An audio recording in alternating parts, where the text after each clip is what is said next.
The Equitable Life Assurance Society presents This Is Your F.B.I.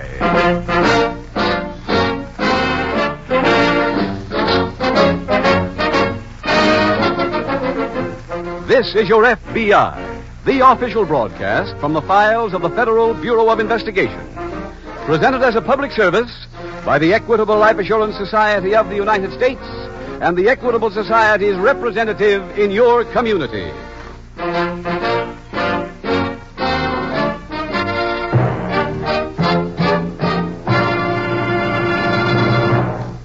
Now, a representative of our sponsor, the Equitable Life Assurance Society of the United States. Your future is his business. Security in years to come for you, your home, and your family. Yes, your future is in good hands when you entrust your life insurance program to a representative of the Equitable Life Assurance Society. Ladies and gentlemen, in about 14 minutes, Mr. Keating is going to tell you about the Equitable Society's famous fact-finding chart for fathers and mothers. Because this chart is one of the most important services of the Equitable Society, I urge every member of this audience to listen carefully. Remember, it's the fact-finding chart for fathers and mothers, available from representatives of the Equitable Life Assurance Society of the United States.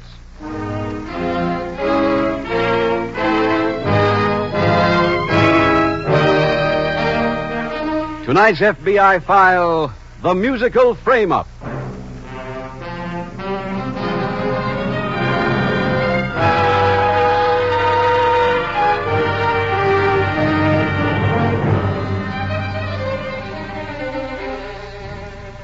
At this time, the Federal Bureau of Investigation can announce to you that on the basis of a survey recently completed, the total value of property stolen in the United States this year will approximate the staggering sum of $125 million. It may give you some idea of exactly how staggering an amount that is when you realize that it is some 18 times as much money as the United States paid for the 500,000 square miles of Alaska. If Alaska seems too far away, or if you think that the value of money has changed so materially since the Alaskan purchase, consider the fact that the value of property stolen this year is greater than the amount of income tax paid by the people of 28 of our 48 states. No matter what comparison is made, $125 million is a large sum of money.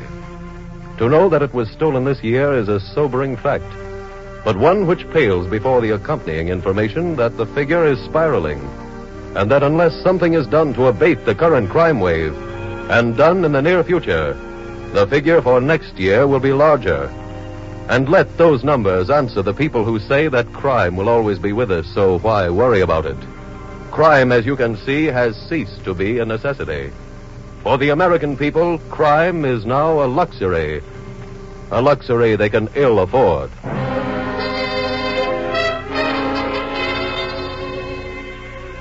Tonight's file opens in the offices of a music publishing company in Tin Pan Alley.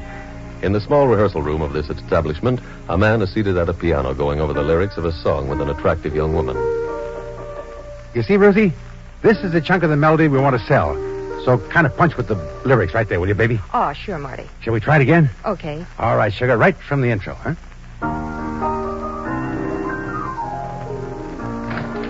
Hiya, Marty. Hiya, boy.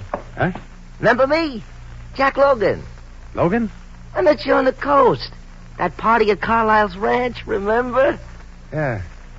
Yeah, I think I do, yeah. Sure you do. I heard you just flew in yesterday. That's right. How's everybody out there? Fine. Good. I read in Variety where you wrote a musical, huh? Yeah. Say, look, Jack, I'm kind of busy right now going over a hunk of these lyrics right but here. I come to see you on business. What do you mean? Well, that Variety story said you were going to audition the show tonight. You were using some rich dame's joint on Park Avenue, right? Yeah, Mrs. Adams. Trying to dig some backers, huh? Yeah. Well, Marty, I got a guy who's real loaded, and he's dying to bust into show business. No kidding. How would it be if I brought him up there? Swell. Look, Marty, I got a date at the hairdresser's. Oh, sure, honey.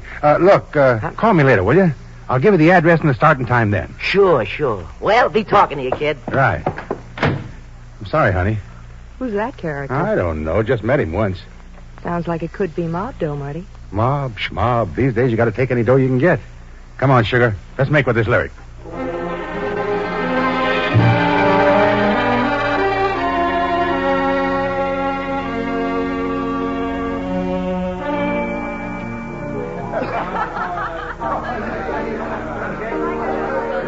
Ah, quite a layout, huh, Steve? Yeah.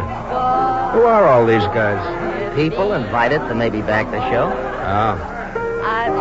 Which is the dame that owns the joint? I think that's her over there, flashing all the ice. Oh, yeah. She's supposed to have 6 jillion. I can believe it. Where's this songwriting guy? Oh, that's him over there at the piano. Hey, Marty. Marty. Hi, Jack. You here a second? Sure. Say, I'm glad you could make it, kid. This is the fellow I told you about. Steve White, meet Marty Scott. Hello, Mr. White. Hello, Marty. Well, you guys just park any place around here. We're going to get into action in just a minute. Oh, we're okay right Look, now, I suppose you know an audition ain't like doing the show in the theater. We just give you a rough layout on the book, hit you with the tunes, maybe a couple of dances. Marty. Yeah, honey? We're all set. Oh, swell. Look, now, we're starting. We'll take a break after we go through the first act, then we'll spread a little whiskey, huh? I'll see you later. Yeah, All right. sure. Right.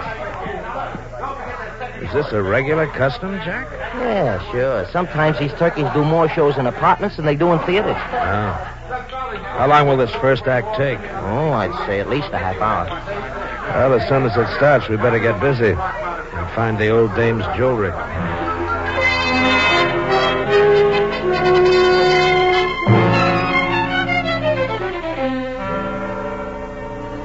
Meanwhile, at the local FBI field office, Special Agent Jim Taylor is seated at his desk when Agent Don Campbell approaches.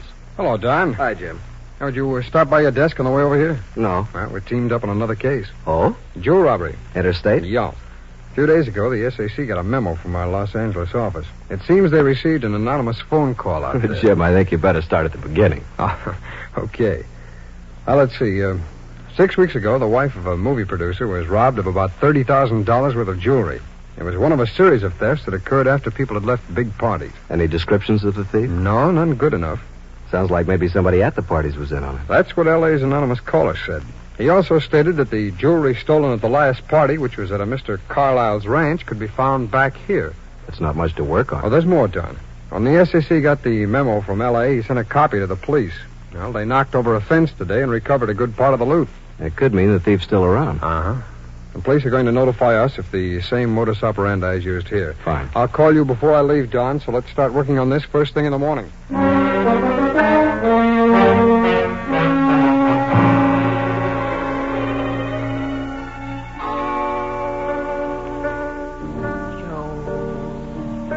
Is just another guy. I really often wonder why I'm so in love with Joe. I'm so in love with Joe. Okay, everybody, okay. That's the end of the first act. Now grab yourself a drink or some food. We'll start the second act in 15 minutes. Oh, Ruthie, honey, you were terrific. Oh, thank you, Marty. How did Mrs. Adams like it? Hey, I'm not so sure she did. What do you mean? Well, she walked back there about 10 minutes ago and never showed again. Oh, well, that doesn't mean she didn't like it. Well, there's only one way to know. Let's go find her. This is the Come on. slowest Okay. Broadway in years. Excuse me, please, ma'am. Certainly. Excuse me. Right here. Please. Go ahead, Ruthie. Oh, thanks. Well, gee, guess this is the bedrooms and stuff back here. Yeah. Plenty of doors to choose from. Why don't you kind of call out to her? I don't know. It's kind of like yelling in a church. Let's see what this place is here. What is it? Well, where I live, it'd be a room, but here it's a closet. Let's try this one here. Okay. This is a kind of a den deal. Hey, look over there on the floor. Oh, Marty, it's Mrs. Adams. Yeah. Oh, she's really out. She breathing? Yeah. Hey, Marty, look. Look over there on the wall. Well, it's a safe. It's open. Uh-huh. Hey, she ain't got her jewels on either. She's been robbed, Ruth. Look, Marty, we'd better call the police. Yeah, go ahead. She only came in here a few minutes ago. Whoever did this must have been here when we started. Hey, wait a minute, Ruthie. I'll see you later. Where are you going? I think I know who did this, and I'm going to find him.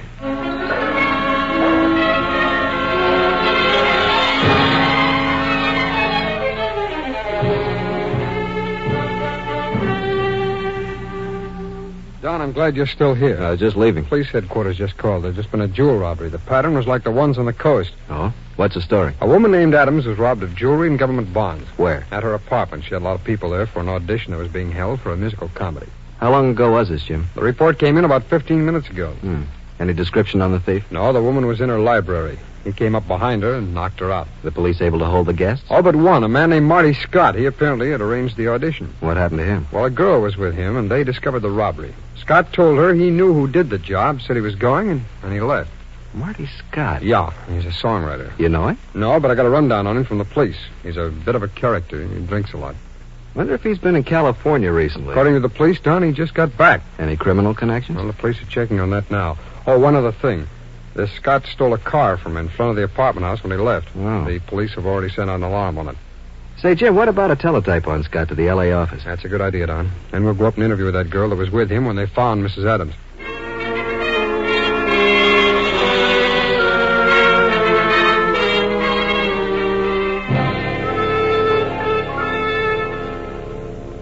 Jack, Yeah? what's with the soda on ice? Oh, they said they were sending the boy right up. Yeah.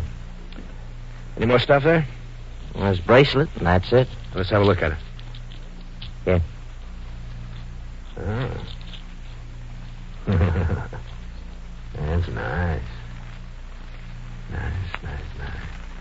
Yeah, it ought to bring about $3,500. How much? Uh-huh. What do we do with these barns? Burn them? No. They look real hot. I got a fence that'll take a stove. What? That must be the bellroom. Yeah, wait, I'll stash this. Okay, let him in. All right. What? Hello, Jack. Oh, hello, Marty. Mind if I come in? Well, Marty... Thanks. Uh, Hello, Mr. White. Oh, hi there. look, Marty, we're busy right now. Yeah, I just stopped by to find out what happened to you. Oh, we had to leave. Yeah, I know. I saw you go before the first act was over. What did you have to leave for? Well, we had a date. Why don't you tell him the truth, Jack? What's that, Mr. White? We didn't like your show. Now, how about leaving here, huh? Not till I tell you something. There was a robbery at that apartment tonight. Somebody slugged Mrs. Adams, took her jewelry, robbed the safe. No kidding. It happened just before you left. Hey, wait a minute. Are you trying to say we had something to do with it? I'll let you answer that one. Hey, look, Hold it, Marty. Jack. I'll answer it. Like this.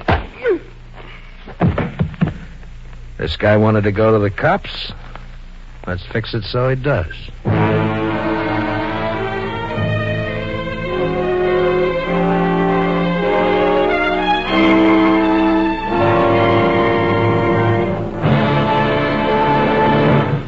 We will return in just a moment to tonight's exciting case from the official files of your F.B.I.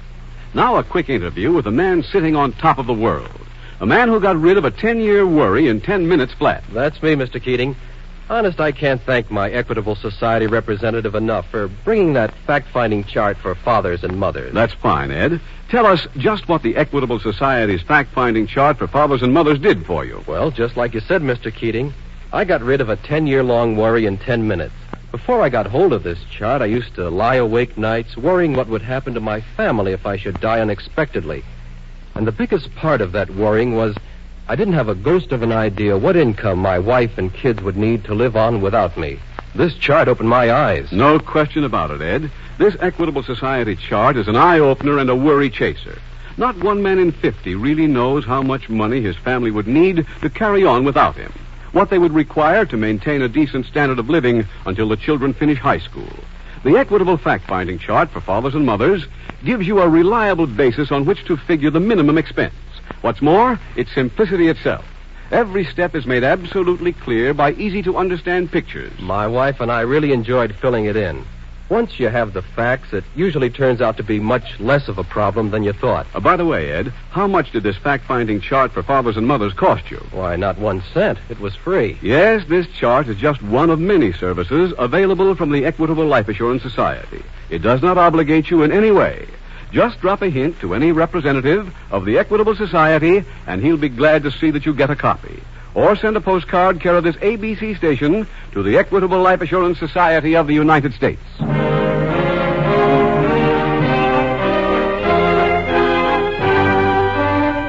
And now back to the FBI file. the musical frame-up.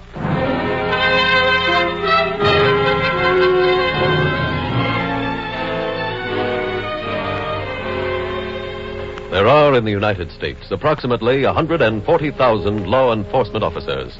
Their job, as their name indicates, is to enforce the law and to arrest those they find guilty of breaking that law. To repeat, that is their job, not yours.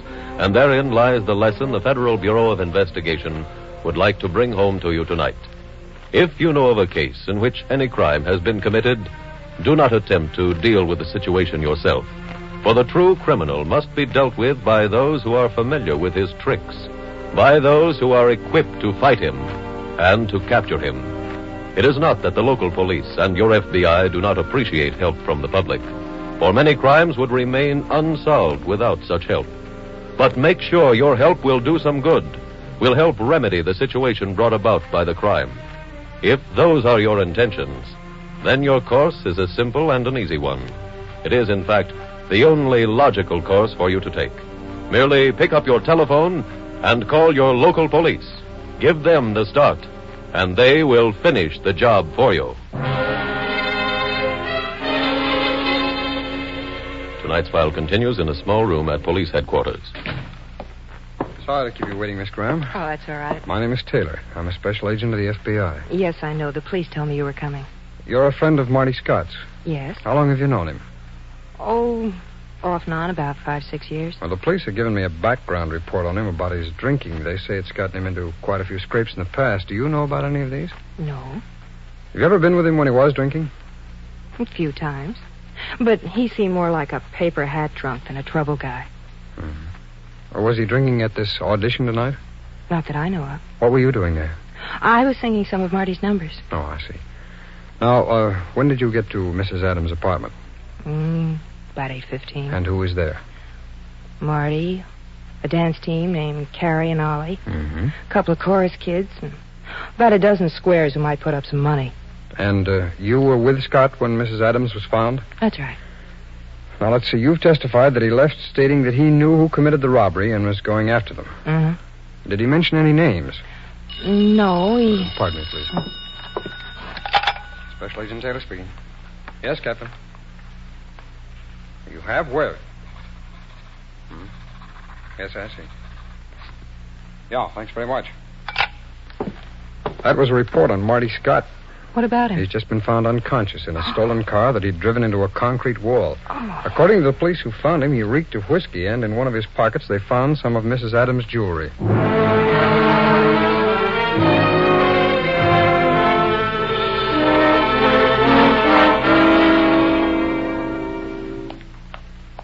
Oh, Mr. Taylor. Oh, yes, nurse? You can see Mr. Scott now. Oh, fine, thank you. Go right in. Thanks. Who are you?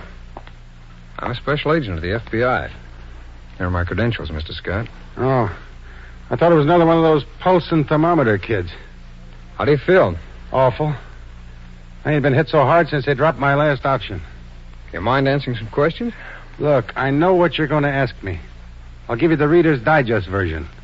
I was framed. No, by whom? Two guys named Jack Logan and Steve White. Mm-hmm. They came to Ms. Adams' apartment to see a run-through of a show I wrote. In fact, I invited them. Where did you know them from? I just knew Logan. I met him at a party some guy named Carlisle threw out on the coast. What does this Logan do? I don't know. You meet a lot of guys at a party, but you don't give them a saliva test. What makes you think they framed you? I saw them blow the joint early. When I found Ms. Adams, I had a hunch they did it, so I went to see them. No. They knocked me cold. Then they must have put me in a car, drove it into a wall, spilled whiskey on me, and put some of the loot in my kick. They didn't steal the car. No, I did that. Look, I know that hangs one on me, but all I can say is I couldn't find a cab, it was raining, and I was in a real big hurry. But you can believe me, mister, I didn't take the other stuff. Melodies I may steal, yeah, but not jewelry. Where can I locate Logan and White? They're at the Park Hotel. Okay, I'll go over and see them. I'll check on your story. Thanks. I'll get back here to you later. Right. Oh, by the way. Yeah? I got a tip for you. When you go there, wear a helmet.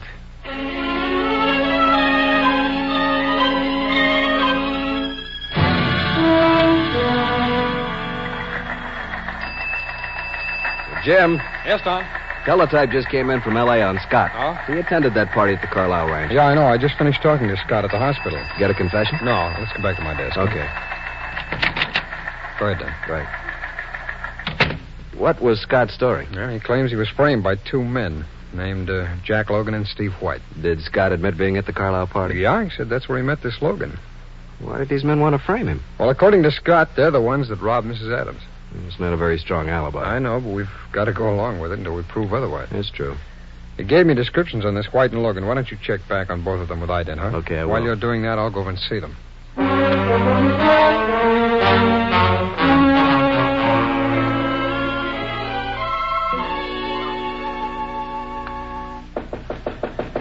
Should we answer that, Steve? Sure, why not? Okay. Yeah? I'm looking for Steve White or Jack Logan. I'm Jack Logan. I'm a special agent of the F.B.I. Here are my credentials. Oh, Who is it, Jack? fella from the F.B.I. I'll have him come in. Come on in. Thanks. That's Mr. White. How are you, Mr. White? Hi. Think I know why you're here. It's about that robbery last night, right? Yeah. We were just going to get in touch with the police. Oh, really? We got some information. Figured it might be useful. Yeah. Well, you can give it to me. Well, you are talking about the Adams robbery, right? That's right. We went to her apartment earlier for that, what do you call it, Jack? Audition. Yeah. I brought Mr. White there. Thought maybe he might want to invest in the show. Oh, I see. I didn't like the music, so we left. Well, is this what you were going to tell the police? Oh, no. We got something real important. After we left that place, we came here to Jack's. About a half hour later, there's a knock on the door. Jack answered it. It's his friend. What's the guy's name? Marty Scott. Yeah. He'd apparently been hitting the grog real good. Yeah, he was staggering. Why did he come here? He said he needed some dough. We couldn't handle that, and then he digs in his pockets and comes up with a handful of rings and bracelets. Asked if we'll take him for security. That's right. Turned him down on that, and he left. Make any trouble? I mean, was he violent? Oh, no. We eased him out, okay? Mm-hmm. Now, you say this was last night. That's right. Why didn't you notify the police then?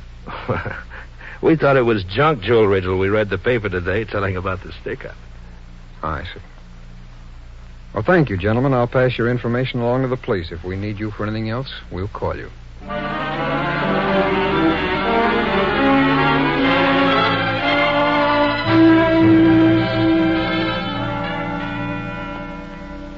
Jim, I just got a report from ident. On Logan and White? Yeah, they both have previous convictions. Yeah, I thought they might. White's for jewel robberies, Logan's for being an accomplice before the fact.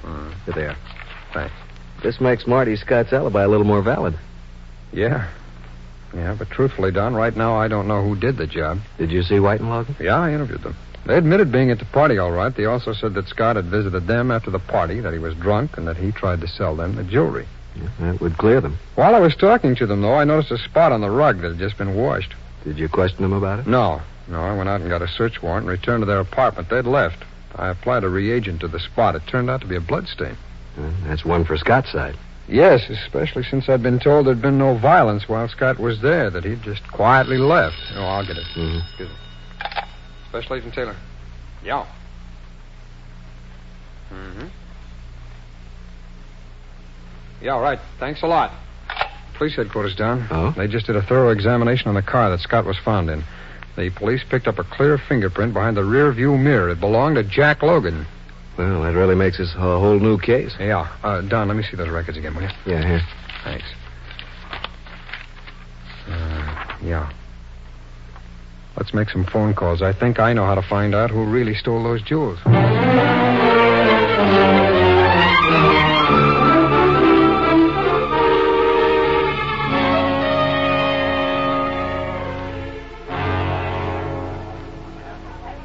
Flight 84 ready for immediate departure for Philadelphia, Washington, Miami. Passengers, please have their tickets checked at gate 15. Did you get the call through, Steve? Yeah. Guy's meeting us at the airport in L.A. Uh-huh. Will he handle the stuff? Sure. Good. What about the bonds? He can move them, too. It was a real audition Scott ran, huh? There's no business like show business. Hey, Steve, I just happened to think. What? I got a new title for Scott's show. The state penned follies of 1950, 1951, 1952. Flight 111 ready for immediate departure for Chicago, Albuquerque, and Los Angeles. Passengers will please board the plane through gate 12. That's us. Yeah. Let's go.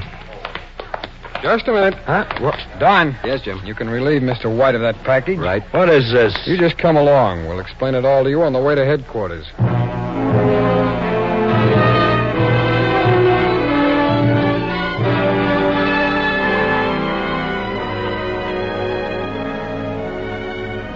Jack Logan and Steve White were tried and found guilty of interstate transportation of stolen property and sentenced to prison terms of 20 years each.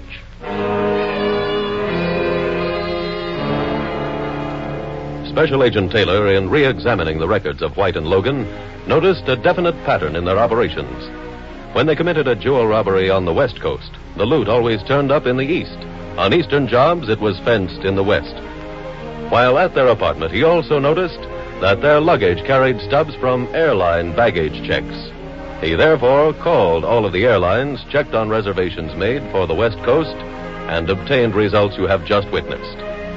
The Federal Bureau of Investigation is more than ordinarily pleased with the outcome of this case from its files, not only because this time both criminals were removed from circulation for a lengthy period, but also because it was able to perform the highest function of a law enforcement agency.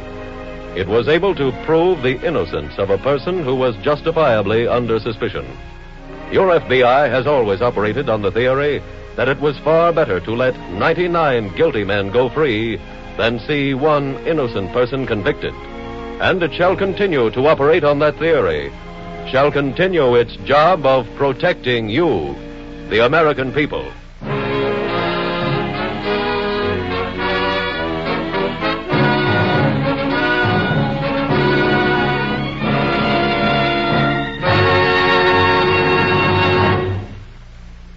In just a moment, you will hear about next week's exciting case from the files of your F.B.I. But first, our Equitable Society representative on the fact-finding chart for fathers and mothers. I'm speaking for the nearly 8,000 Equitable Society representatives from coast to coast. We Equitable men know from experience what this fact-finding chart can do for parents. We know what it can mean in terms of future security and freedom from worry.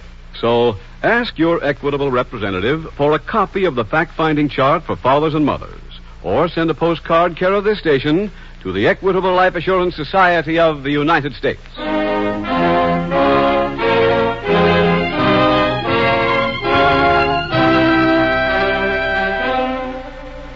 Next week, we will dramatize another exciting case from the files of the Federal Bureau of Investigation.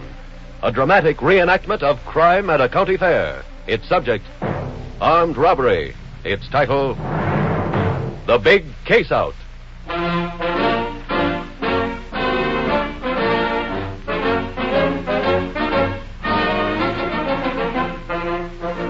The incidents used in tonight's Equitable Life Assurance Society's broadcast are adapted from the files of the Federal Bureau of Investigation.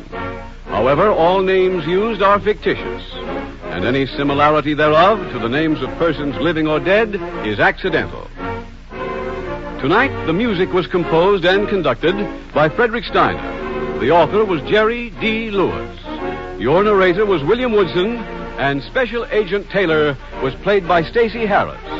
Others in the cast were Grace Albertson, Michael Ann Barrett, Harry Bartell, Bill Conrad, J.C. Flippen, and Sidney Miller. This Is Your F.B.I. is a Jerry Devine production.